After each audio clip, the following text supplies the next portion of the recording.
Reading with your kids. Hola, ni hao, konnichiwa, assalamu alaikum, shalom, mahaba, ciao, bonjour, namaste, jumbo, bienvenidos. Hi, my name is Jevly. This is Reading with Your Kids. We are coming to you from the beautiful neighborhood of Reedville, located in the southwest corner of Boston, Massachusetts. We are so very honored and absolutely delighted that you're joining us in our mission to help all families grow closer through reading. We do that by sharing fun, thoughtful, and thought-provoking conversation with fascinating people who just happen to be writing books for kids of all ages. You can join us in that mission by telling all of your family and friends about the show and letting them know that they can listen to us on the WREB AM/FM 24/7 radio network. And they can find us on the iHeartRadio app, on Spotify, Apple Podcasts, Good Pods, Podcast Addict, Amazon Music, Audible, CastBox, Player FM, Boomplay, Ghana, wherever you find your favorite shows. We have a wonderful show for you today. It's Friday the 13th, and we're going to be celebrating with Wendy Parris, celebrating her middle grade novel, Stage Fright. First up, though, we'll be talking to PJ Hoover. She is here to celebrate Castle of Doom, a pick-your-own-quest game book. And later in the show, we'll be running back out to Norwalk, Connecticut, Authorpalooza, to have a short conversation with Ashliegh Stevens. Come one, come all, for the mind-bending, dungeon-stomping, time-shifting, dragon-slaying adventure of a lifetime. What's happening? Something bigger is happening here. Yeah. And someone else is calling these shots. I'm your biggest fans. I don't want you dying in the third episode. Guardians of the Game is a real play Dungeons & Dragons podcast that's sure to excite and delight listeners of all ages. How would you like your very own circus show right here? Something good or something bad? That is up to interpretation. Whether you're a seasoned D&D veteran or looking for a wholesome but epic way to get into the game for the first time, Guardians of the Game has you covered. Let's get gaming, Guardians. Well, my work here is done. Guardians of the Game premieres on September 18th. New episode every Wednesday. Join us right now from the beautiful state of Texas. Our guest is returning to the show to celebrate a brand new book, a brand new game book. It's Castle of Doom, a pick-your-own-quest game book. Please welcome back to the show, PJ Hoover. PJ, how are you? I'm good. Thank you so much for having me here. Delighted to have you back on. For those of you who can't see, PJ has this wonderful set of pink headphones with little cat ears on them. My daughter had them, and so I had to copy her and get my own. Yeah. And they're actually really good headphones, too. Excellent, excellent. Well, talk to us about Castle of Doom. This is book 18 in a series, am I right? It is. It's book 18, but it is a little different from the other prior 17 books in that it is a game book. Okay, so Castle of Doom, books 1 through 17, they were a pick-your-own-quest kind of book. Yeah, so Pick Your Own Quest is the series, and they are the first 17 books in the series are pretty much straight-up interactive adventures where you walk down a dark hallway. Do you turn right or do you turn left? And they ranged all sorts of different things. There's mythology-themed books. There's 3 Minecraft Pick Your Own Quest books. There's fairy tales, all sorts, Alice in Wonderland, everything, kind of something for everyone in those first 17 books. So how does it physically work? I have this choice, and do I go left or right? I'm on page 3 of the book, and I decide to go right, and the book tells me skip ahead to page 15, or? Exactly. And so, you skip ahead to page 15, and then you make another choice on page 15, you skip ahead to page 35, and you keep doing that until you get to a page that says the end, and that's either where it's normally a good ending or a bad ending, depending, on what choices you made, and then you go back to the beginning, and you can make different choices and have different endings. And so each book has 30 or 40 different endings, and so it's like having 30 or 40 different stories in each book. Wow. Now, talk to me about how you write something like that. That's a great question. Actually, I did write a writing book on how to write your own interactive adventures because I love doing it so much. And a lot of it comes down to the planning ahead. And so I used to be an engineer. I know you remember that from my last appearance. I wrote the book about female engineers. And so, when I approach something like this, I have flow charting software, and I open up my flow charting software and I plan the entire book out as a big flow chart. And so once that planning is done, the writing is actually the easy part. So. Wow. So do you start, all the stories start at the same place, but do you start with like book one and like, so the first story out of 30 that you can experience in this book, or does it just kind of like, I'm starting here and I give a choice here and then I go this direction and I come back and write the next direction? Do you do one story from start to finish as you're writing, or are you just going step by? That's a great question. So normally, even at the planning stage and the writing stage, I will go through one entire story line till I get to the end, and then I'll jump back to the next available node, if you will, and write that other ending potential there. And then I'll go back and continue writing that, writing through the flow chart, one ending at a time. It's amazing. I'm telling you, I am in awe of you writing like that. I'm in awe of authors who write fantasy and are creating their own universe with its own physics. And I have a hard time staying on track in a conversation with another human being. Forget about creating a world and needing to remember, if I turn the water on, the sky opens up, all that kind of stuff. Yeah. Well, I found, cause I do a whole school visit presentation on writing interactive adventures, and I found first off, the books are great for reluctant readers, but I found that this writing style is really fantastic for reluctant writers also, because it's a lot different than sitting and writing a novel. A novel, you have to keep 300 pages in your mind of every little detail and everything like that. And the interactive storytelling, it's so much fun. It's it's fun. It's exciting. Each little bit of, stuff that you write can't be that detailed, because you're really trying to focus on keeping the reader's attention and keeping them turning those pages. Yeah. Amazing. Now, book 18, you were saying, is different in that it's a game. So can you talk a little bit about the difference between the two styles of writing? Yeah, so that's a fantastic question. So I like to start the story of Castle of Doom 34 years ago when I was in engineering school at college, and I took a class called Artificial Intelligence.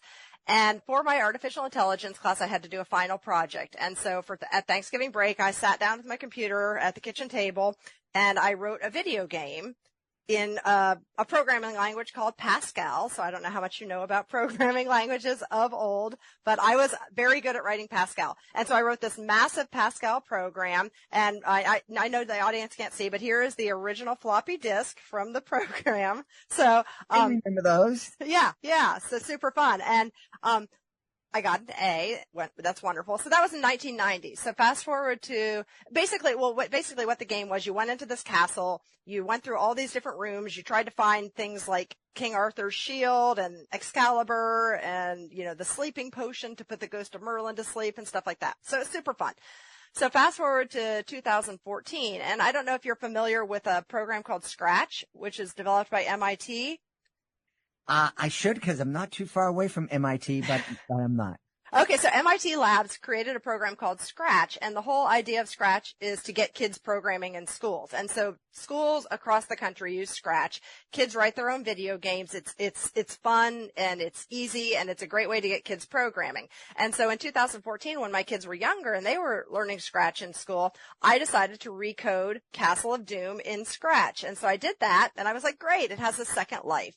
And then I moved on. So now fast forward to 2024, I decided, why not make this same game a game book, like an official game book? And so, I was like, that would make a really fun pick your own quest book. So because it kind of follows along the lines of you're making choices and turning to different pages. But in Castle of Doom, how it's different is that, and so here's the book. I know the audience can't see it, but it's like this amazing kind of like D&D type cover.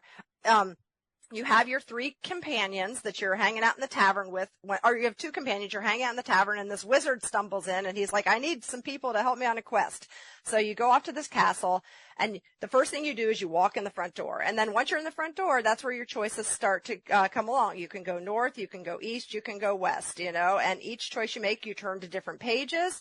And the difference here is you have to keep track of your inventory as you find it. So for example, one of the first things you need to do is find a set of keys. And then you also need to find a sleeping potion. And then what you're going to need to do is use those keys to open a door. And then up at the top of the tower, you're going to find the ghost of Merlin, and you're going to need to put him to sleep with the sleeping potion. And so if you get to the page where all of a sudden you find this door and you can't unlock it and you don't have the keys, you have to go back in the book and try to find the right path to find those keys.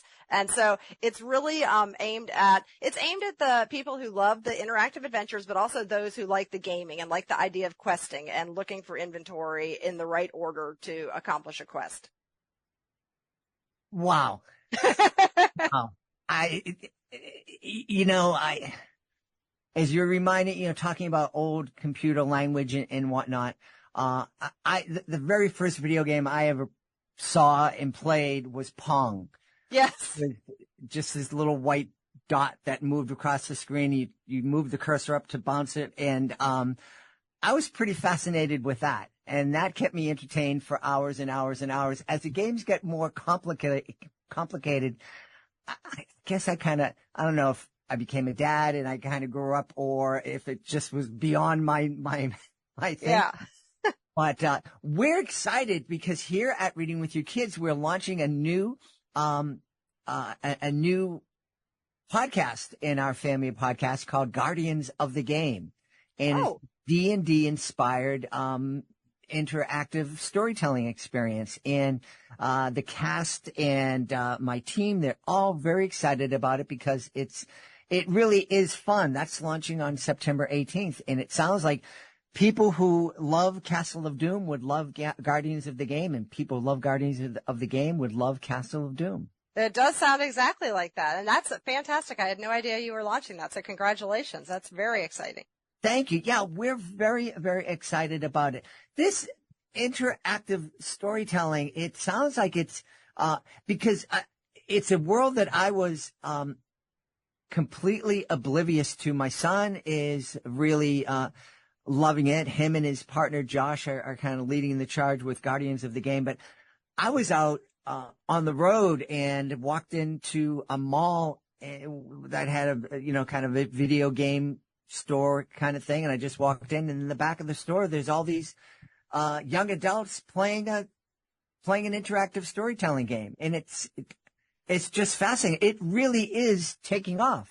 It's huge. And so I don't know, so to kind of go way back, interactive storytelling, I think one of the most famous ones was back, I think it was 1976, and this guy wrote a game on a mainframe computer, also there at MIT, and it was called Colossal Cave Adventure. And it was based on Mammoth Cave, and you would kind of go into the cave, and you would give it small little text-based commands like, go east and stuff like that. And you would type these into this computer.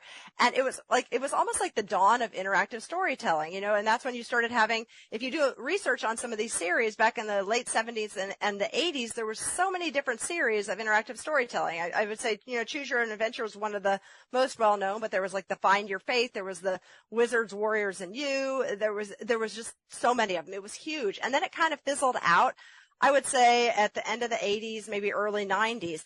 But I honestly feel like, with how popular Stranger Things was and everything like that, and the kids playing D&D and Stranger Things and stuff, it brought like this cool new aspect. And kids these days are like, oh, this is actually really fun to do. And so I love seeing the kids that have their own like D&D groups and stuff like that. Yeah. Yeah. My son leads, he's a dungeon master is a term, and he has a group of kids from all around the country, and they get together once a week, and play D&D together. And he's the dungeon master, and the young kids, and they have so much fun, and they go on campaigns, I guess. Yep. And, there's some kids who've been, part of the campaigns for years. That's fantastic. Yeah, that's fantastic. I love it. Yeah, my partner's way into D&D. Our whole dining room table is covered with like this, like, you know, terrain and miniatures and stuff like that. Yeah. So. Wow. Was it just the engineer in you that kind of got into this, or is there another, I'm just trying to, because it's so foreign to me.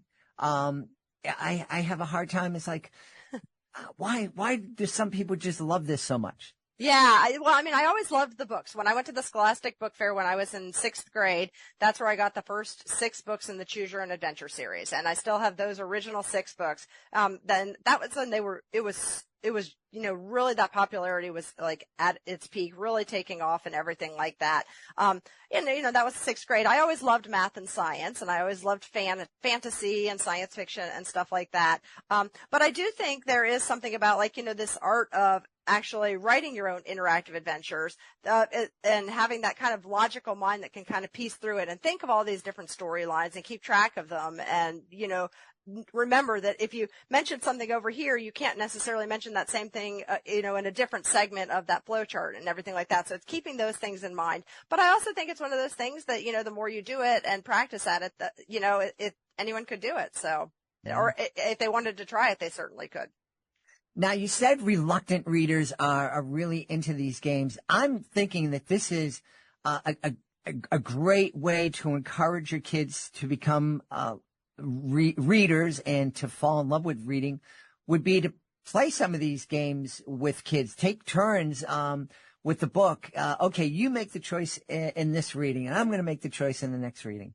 Yeah, no, and honestly, so I do a lot of Comic-Cons where I have a booth and I sell the books, and I cannot tell you how many times I'll have like a parent come up to me. They'll come buy a book on day 1 of the Comic-Con, and they'll come back on day 2 and they'll be like, my kid would not put this book down. My kid would not stop reading. And these are parents who, you know, they're like all of us. They're struggling to get their kids to read books. Their kids are on screens all the time and everything like that. And they just want to find anything. And if it's a book on Minecraft, if it's a Pick Your Own Quest Minecraft book, that's getting the kid reading. And kids love them. They love the different endings. They love seeing if they get blown up by a creeper or if they, you know, escape from Minecraft and get back to the beginning of the story out of the server. And so, it's fantastic. And it makes me so happy to know that it's actually impacting like kids in such a positive way to get them reading. You know, like the parents say, oh, my kid woke up this morning. The first thing they did is grab Dragon versus Unicorn and start reading it. And I was like, that's great. You know, I love hearing that. And I imagine too, especially for some of those middle grade age kids, that, getting blown up is probably a lot of fun for them. Yeah, because you know, it's like you just respawn, right? Yeah, so. Yeah. But it's on the page of a book, and it's not on a screen, which is right. a nice change. Yeah. Yeah, you know, I almost think that watching a show, it's almost as if you get hypnotized, and you're not actually using your imagination the same way you do with a game, when you're reading a book or even listening to an audiobook. It's just everything on the screen. You don't have any choices to make. It's just making the choices for you. Yeah, I completely agree. Because, you know, some people have said, oh, you should turn some of these Pick Your Own Quests into like an app on the phone. And I'm like, I don't know that I necessarily want to, you know, if I'm trying to, you know, get people away from screens, I don't know that I necessarily want to contribute to that. Yeah. So, speaking of interactive screens, I don't know if you remember, you probably weren't even born yet, but one of the first interactive kind of games I saw was it was a video game. It was on those big laser discs, and you can make different choices, and then the video would just kind of jump ahead in the story. I wasn't into it because it took so long to go when you made the choice. It took literally 5 minutes for the next thing to load up. And it's like, oh, well, this kind of takes me out of it here. Yeah. But I know, I never watched it, but it was maybe like 5 years ago. Netflix came out with that Bandersnatch, which was an interactive adventure storytelling thing that was, I think you used your remote control to, make the choices and jump ahead to different storylines. Wow. So what's next for you? What's in your flowcharts these days? Yeah, so I'm trying to focus as far as the Pick Your Own Quest brand goes. There is the main Pick Your Own Quest series, and so I'm working on I'm working on book 19 right now for that.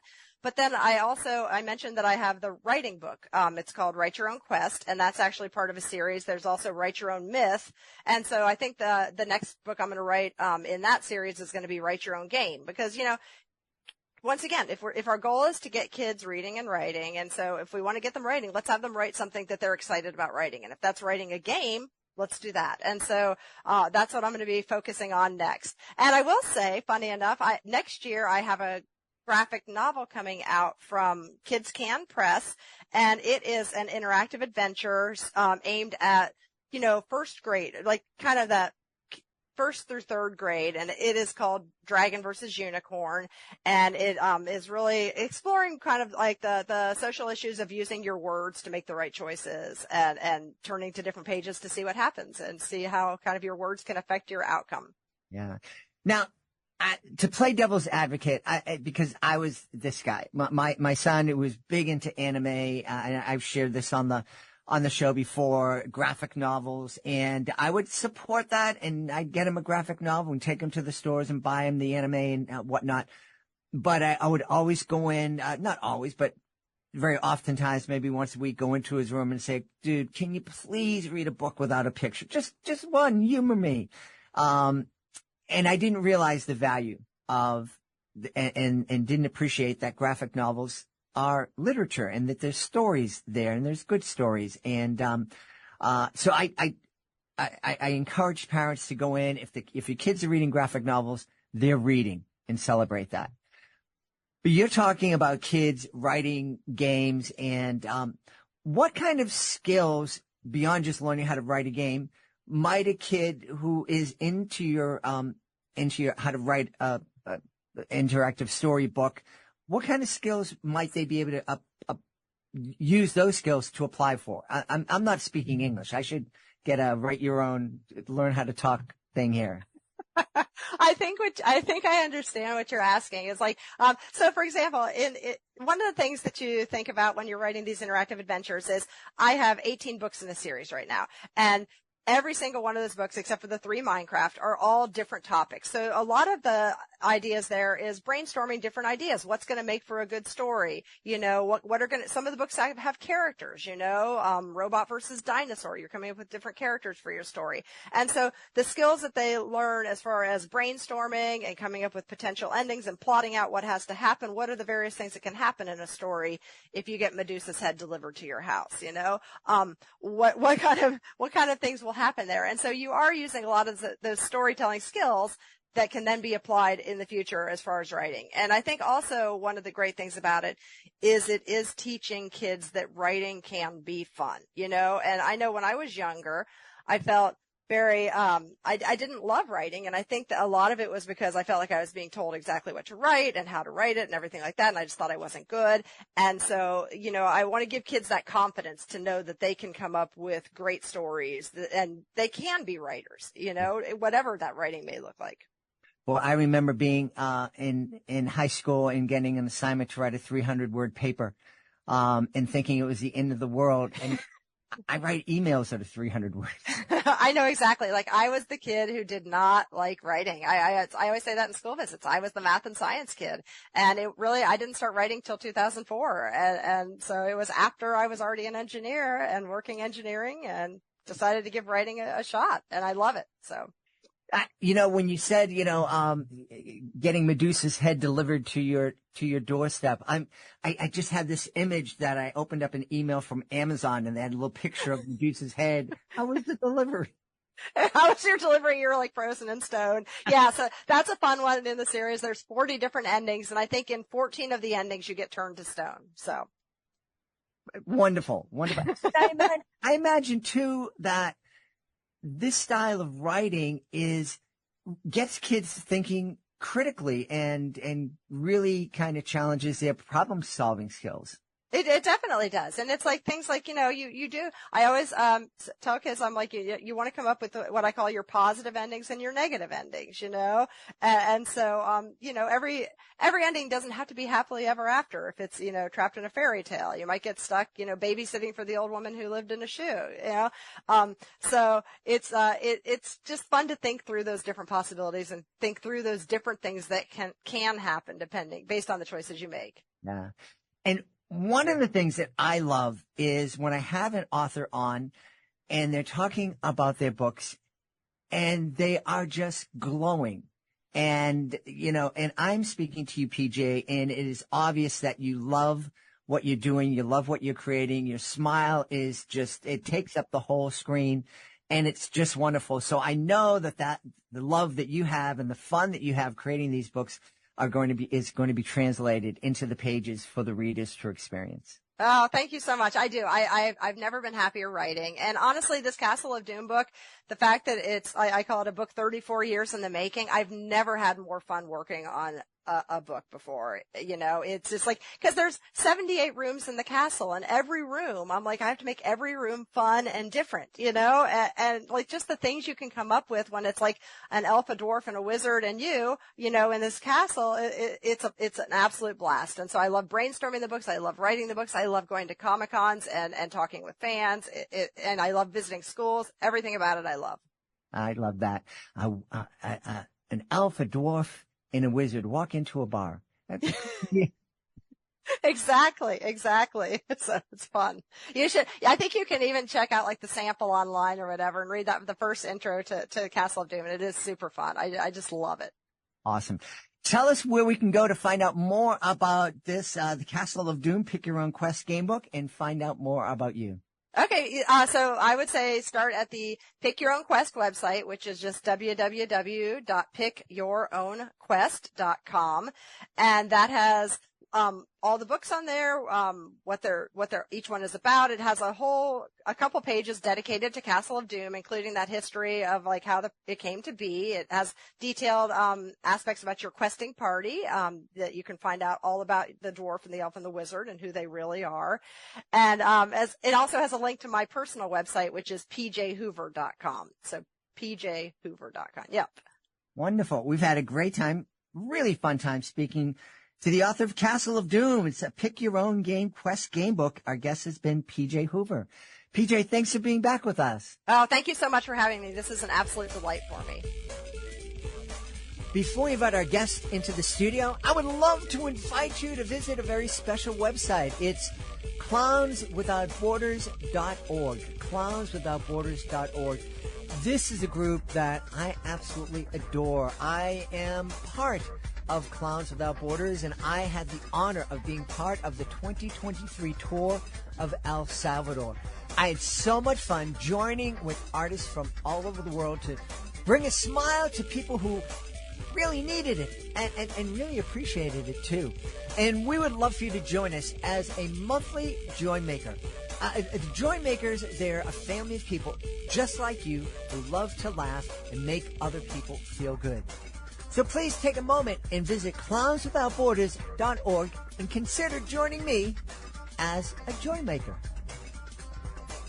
Join us right now from right outside of Chicago in Illinois. Our guest is here today to celebrate her spooky middle grade novel. It's called Stage Fright. Please welcome to the show, Wendy Parris. Hey, Wendy, how are you? Great. I am so pleased to be here. Thanks so much for having me.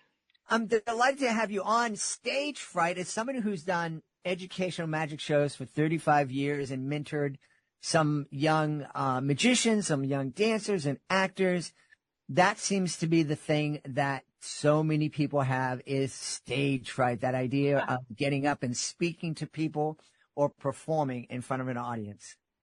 That's for sure. This is kind of a play on words, obviously. Nobody really has stage fright in this book because there's no production happening. This is an abandoned theater that the kids have broken into to have a séance. So they get a little stuck in there overnight. Nobody knows where they are. So it's a little creepy. Theaters, empty theaters, whether they're old or brand new, are absolutely creepy. Yes, for sure. Yeah. Having spent many hours in them and sometimes taking a nap, on a stage, on an empty stage, they're definitely creepy. Yeah. And I had forgotten about this bit of lore, but have you heard of a ghost light? That name it's ringing a bell, but not loud enough for me to hear. Okay. Well, it's on the cover of my book is a ghost light. Mm-hmm. And it's basically just a light bulb on a stand that they put in the middle of the stage and keep on all night when no one's around. And the lore is that it's to keep the ghosts away. It's probably actually just so nobody walks into a dark theater and trips over something, but there are a lot of stories about ghost lights. Absolutely. Yeah. So what inspired this book? I was a theater major for a while in college. And then after college, I did some small plays, storefront theaters, plays around Chicago, and was in an improv comedy troupe, et cetera, et cetera. And so when my editor said to me, what are you thinking about for your second book? I thought, I should use the creepy stage thing because, as you said, everybody knows it can be creepy backstage. And in an abandoned building like this in the book, it's even creepier. Mm-hmm, mm-hmm. You were mentioning that the kids break into the theater to have a séance. That was never something that I was interested in doing. I didn't do the Ouija boards. I didn't, no. And even now that I know how a lot of the con men did the séances back in the day, right. It's like, nope, I'm not going there. Well, my main character, Avery, is 13 years old, and she moved away from this town the year prior, and she's back for a little vacation with the best friends she's ever had in the world. The kids she grew up with and did all the neighborhood games with, et cetera, et cetera. Well, she's come back, and her best friends have kind of grown up a little more than she has. You know how when you're 12 and 13, growth is just not only physically, but mentally and emotionally. Everybody ages differently. So she's feeling a little left behind and like they think they're cooler than her. And in kind of an attempt to, impress them, she comes up with this idea. Oh, let's do this.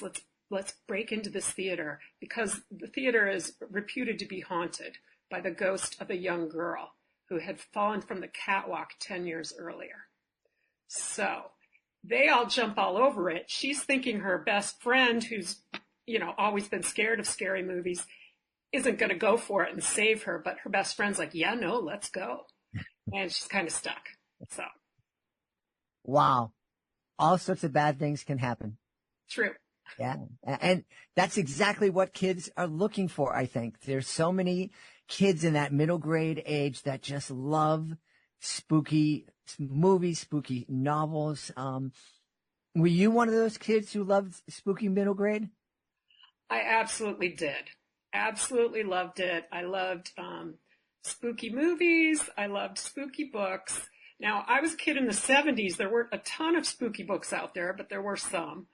And I'll tell you when it kind of first started, actually. I was about 7 years old, and my mom, one Saturday morning, took me up to the attic and said, here are all of my books from when I was young. I think you're ready to read a book on your own. Pick anything you want. And she opened these boxes, and I was like, oh, so excited. And I immediately gravitated towards Nancy Drew.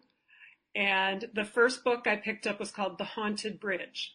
So I guess I've always been attracted to those kind of spooky stories. Oh, yeah.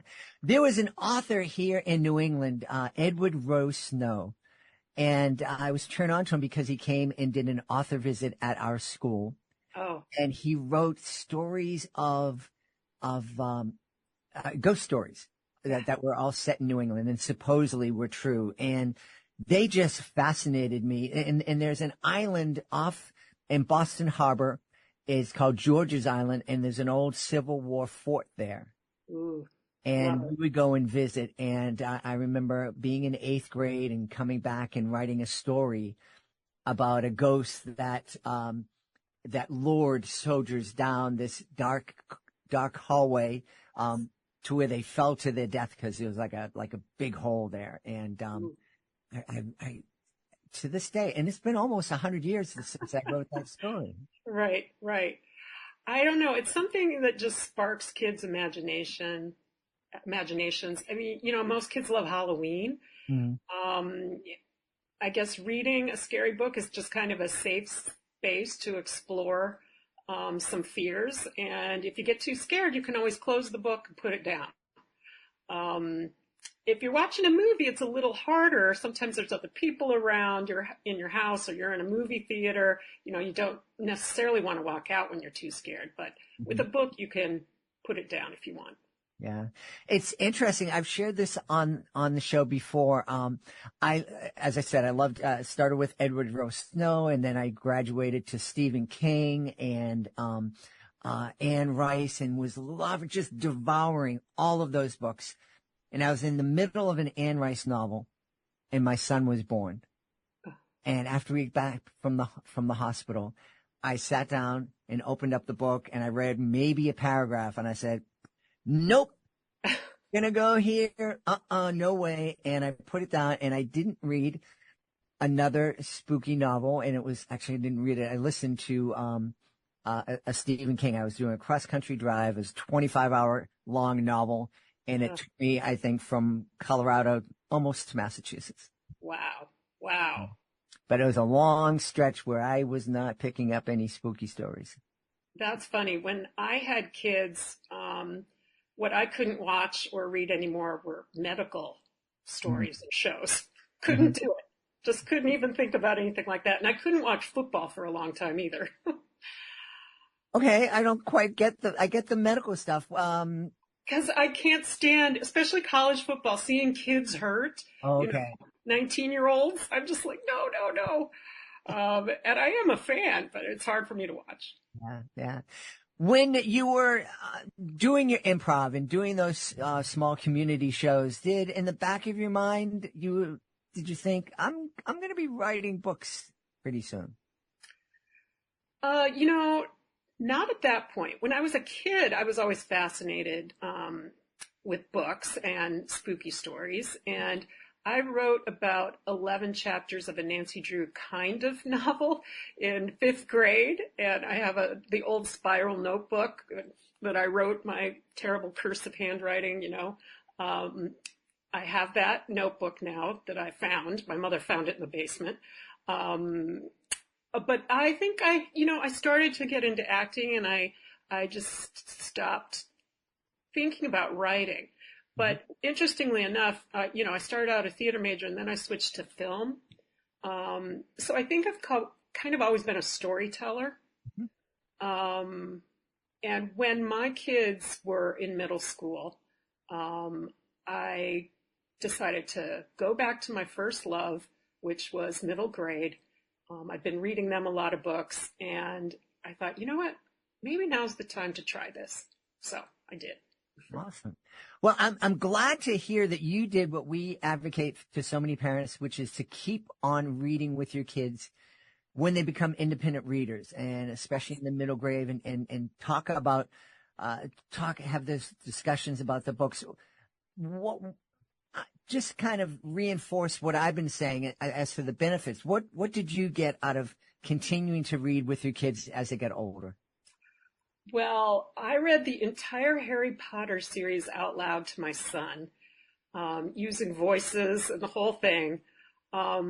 We started out when he was in 2nd grade, because the first book is a middle grade book, and they got increasingly scary as we went on. And a little more grown up. And it was very helpful, I think, for him to have me there to ask me questions and to just talk about, any of those sort of darker aspects that were coming up in the books. We had some great conversations, and honestly, that's one of my biggest accomplishments, I think, was reading that whole thing out loud and just enjoying that with him. I was reading it for the first time with him. Mm-hmm. I applaud you. I read the first one out loud with my son. Yeah. And then when book 2 came out, he's like, I can do this on my own. I'm like, good, because that was a lot of work. Right. Yes, it was. It took a long time, believe me. Yes, absolutely. But it was fun. It was worth it. You bring up, something occurred to me as you were speaking. We hear all this talk about banned books.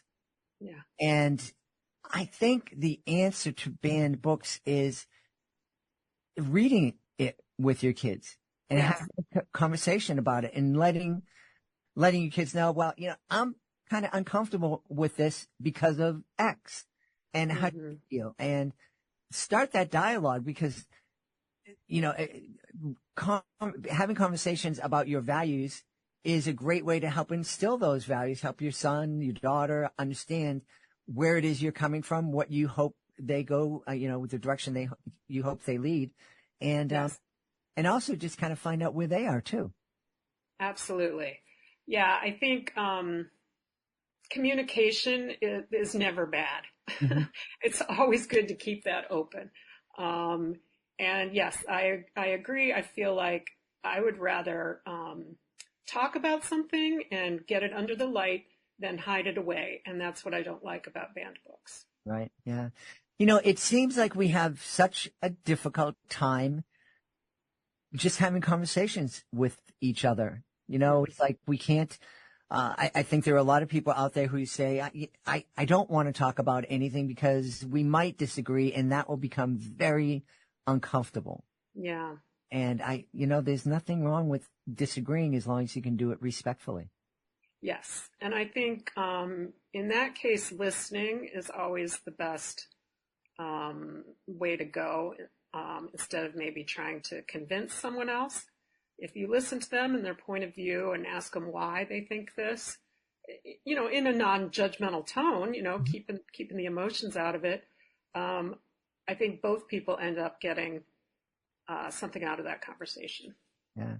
Well, speaking of conversations, what kind of conversations do you think families can have when they sit down and co-read or read together? Stage fright. Well, I do think that the whole thing about kids maturing at different levels, and I'm not necessarily talking about, going out and driving fast cars and stuff like that. Mm-hmm. Just being interested in different things, and maybe, one kid still wants to play the old games from the neighborhood, and the other kid is like, I want to go to the pool and see people or something like that. Mm-hmm. I think that's a great thing to talk about. Parents can relate what happened when they were a kid. If they ever had some conflicts with friends over that, and if they were the one who had grown up a little quicker or the one who had felt a little left behind. Mm-hmm. Kids love hearing that stuff about their parents, and understanding what they went through as well. And I think middle graders are still open to that for sure. Yeah, they really are. And one of the things that I advise and share with young parents is get off that pedestal. Kids think that you're perfect. Get off that pedestal as soon as possible and let your kids know that you're human and that you've made mistakes. Yes. And I think apologizing to your kids, just to get a little parental here, when you've done something wrong, or snapped at them or something, that's very powerful. It teaches them that, everybody makes mistakes and it's okay to admit it. And, it helps with a lot of different, situations for sure. Yeah. Are you going to be focusing mainly on more spooky books, or are you perhaps thinking about doing comedy, going back to your old improv roots? I have a third spooky book I'm working on. My first book was called Field of Screams, and that takes place in an abandoned farm in Iowa, and there's a ghost in the whole thing. I have another option with my editor for another middle grade spooky book. And I have an idea she's interested in, and I'm pretty interested too. So that is the next step. Beyond that, I might want to try to switch it up a little bit, but right now I'd love to have 3 spooky middle grades. Awesome. That's really cool. We should tell everybody where they can go to find out more about your books and find out more about you. Yes, well, the easiest place to go is wendyparris.com. And Parris is 2 R's, so it's Parris. That will give you links to where you can buy my books. You can pre-order Stage Fright. It comes out September 17th, or get it if it's new. I'm not sure when this is coming out. And both of my books are in bookstores all over, whether it's an independent bookstore or Amazon or Barnes & Noble, at libraries, and hopefully in school libraries as well. Wonderful. We've had a great time speaking to the author of Stage Fright. It's the brand new middle grade novel, a spooky middle grade novel from our guest, Wendy Parris. Hey, Wendy, thanks so much for being with us. Thank you. This episode of Reading with Your Kids is brought to you by Carol Selleck's Musical Me collection of picture books. This collection inspires kids to embark on a musical journey, and you're going to love it. Play For Me, Peter captures the excitement, challenge, and joy of making music. Sing For Me, Sarah encourages children to step into the spotlight and find their own voice with a beautiful original song at the end of the book. And at the end of Play For Me, Peter, you're going to find an original song to help kids learn how to read music and play a musical instrument. Both Play For Me, Peter and Sing For Me, Sarah are available at Amazon and at Carol's website, carolselleckbooks.com. We're here at Authorpalooza in Norwalk, Connecticut. Norwalk is such it's a really cool place. For years, I did educational magic shows for years.